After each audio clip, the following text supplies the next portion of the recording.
That's what I thought. So guys, today we're gonna figure out why this car starts perfect for the first time, and then after that will not start, struggles to start. If you do get it to start, it has a bad idle and a miss and a shake and wants to die. So stay tuned and let's troubleshoot this thing. The very first time I start the car for the day, cold start, it'll start right up, no hesitation. Idle's great. Comes down to about the 850 RPM after a few seconds, exactly where I want it. And it'll drive great. Problem is, as soon as I shut it off, whether it's just a couple minutes or a half hour after a drive, it doesn't want to start again. I can hear the fuel pump coming on. I got fuel up to the fuel rail. I'm gonna check timing, I'm gonna check TPS. So I'm gonna start documenting some more things to try, and I'll go through and see if I can figure it out, and if not, maybe you guys can leave me a comment on what you think it could be. So let's see what our TPS is gonna run at.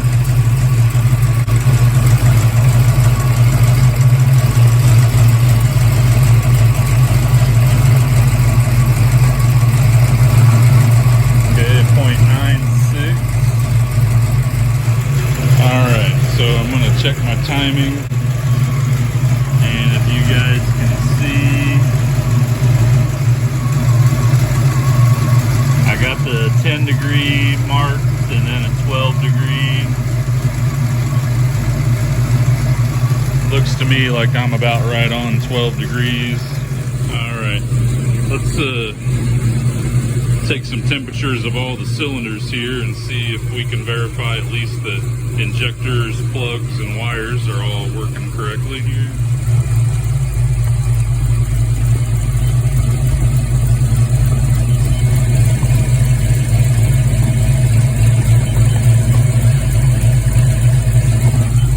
Alright, so they're all pretty consistent in the low to mid 200s. The engine hasn't been running that long, just a few minutes. So now that one,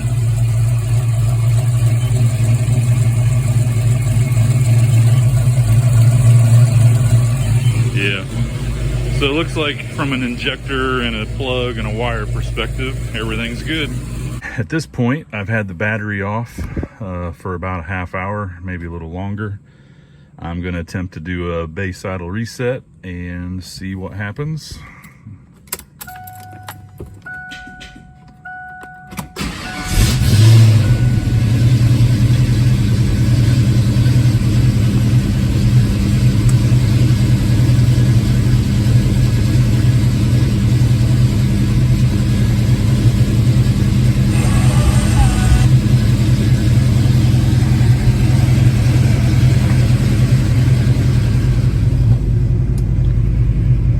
So far so good. Started right up like I expected. It hasn't been started yet today. It's coming down on its RPM. Looks like it's still a little high. And coming down a little more. Gonna let it run for 2 minutes. And then I'll shut it off and let it sit for 2 minutes. And then I'm gonna turn the lights and the AC and everything on and let it run. Start it up then for 2 more minutes, and we'll see what happens. All right, so after the base idle reset, I let it run that next 2 minutes with all the accessories on. It evened out its idle pretty well. The air fuel ratio stayed in those 14s.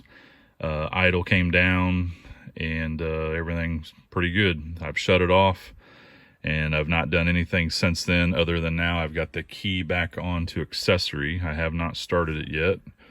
I'm going to pull some code. I got this plugged in. I'm going to turn it on, and I'm going to hit test.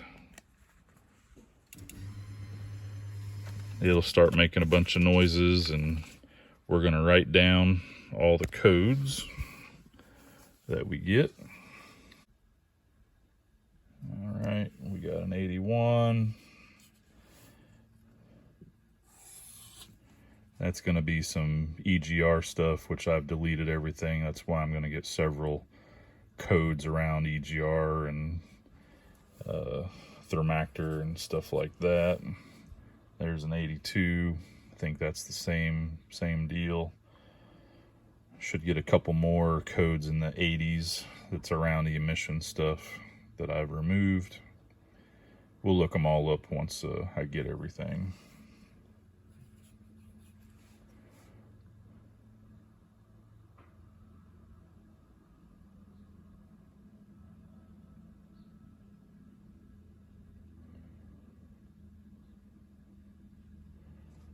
All right, there's 84. And if you guys haven't used one of these before, it'll go through all the codes a second time and repeat them. So yeah, so there we started back at 81 again. All right, I guess it's done. So I'll turn that off.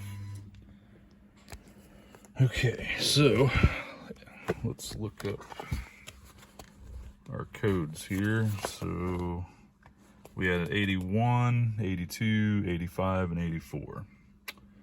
So 81, air diverter solenoid intake air control circuit, air injection diverter.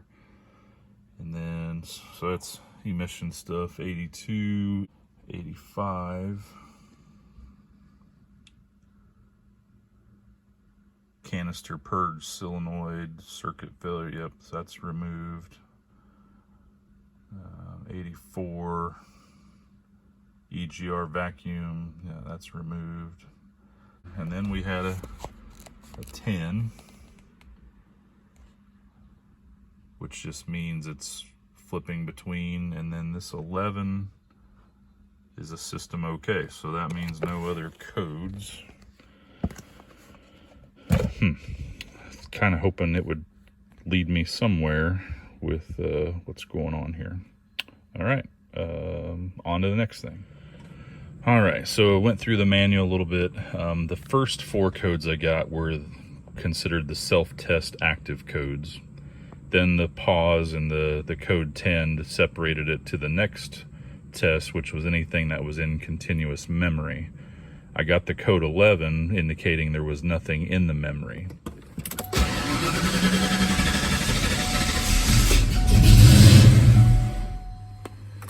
Yeah, that's what I thought. Okay.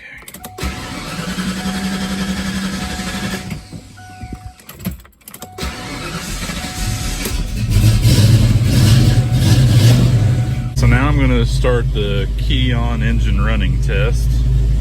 I've got the engine warmed up.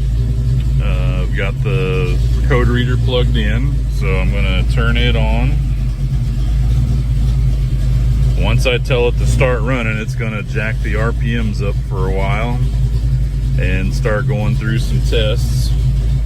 So I'll let it do its thing, record what numbers I have. I don't know how long this will take, so may not show all of it in the video, but you see the square will start to flash and it'll start counting codes. So I'm wondering if it could be a coolant temperature sensor, or I changed the air charge sensor just not too long ago, so that should not be the problem. So we got a 94, 44, 33 so far on this code reader. It'll repeat them a second time before it finishes up.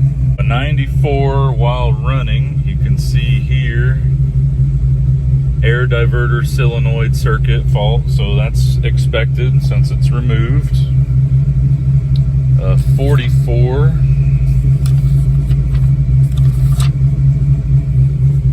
while running, thermactor, yeah, we know that, no surprise. And then a 33 while running,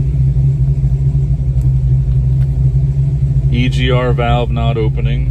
Yeah, we know there is no EGR valve, so that's this isn't helping me either. No codes that can lead me to why this car does not want to start after the very first start of the day. All right, so it's the next day.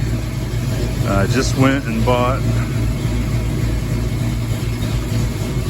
a new TX6 coolant temperature sensor. This was the first start of the day. I put the new sensor in.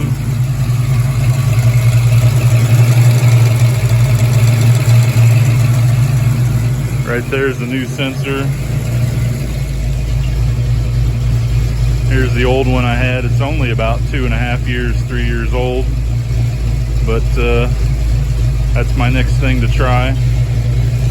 Engine's been running for about 10 minutes. That's the first start of the day. So of course it started right up. Everything was cool, idled great.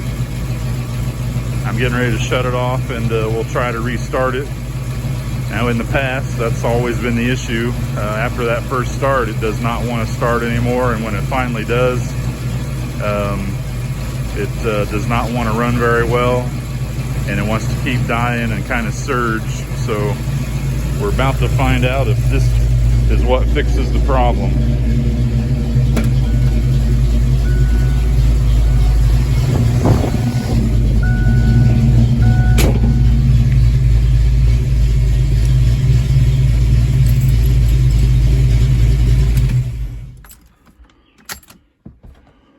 All right, so after the first start of the day, no issues, been running up to full temperature.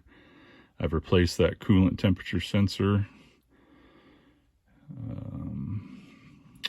And it's time to find out if that is what has fixed the issue. And it is not. All right, let's try it one more time.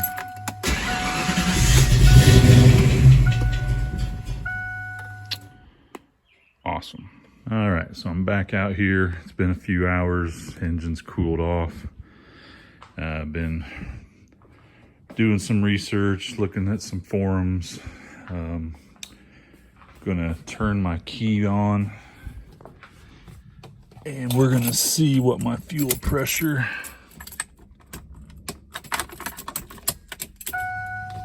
is doing. You can see I got my steering wheel off. I'm also working on changing out different steering wheels. All right, so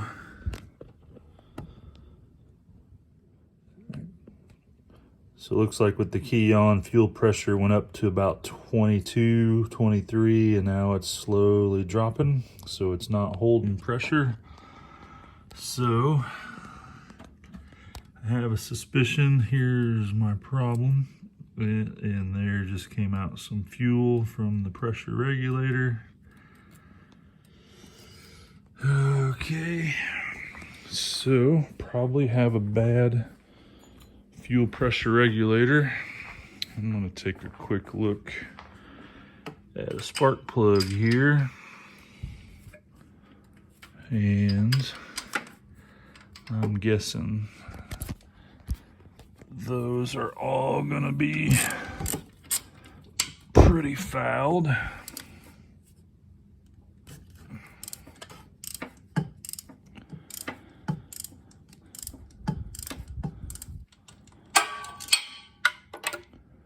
All right, guys, so I think we're finally on to something here.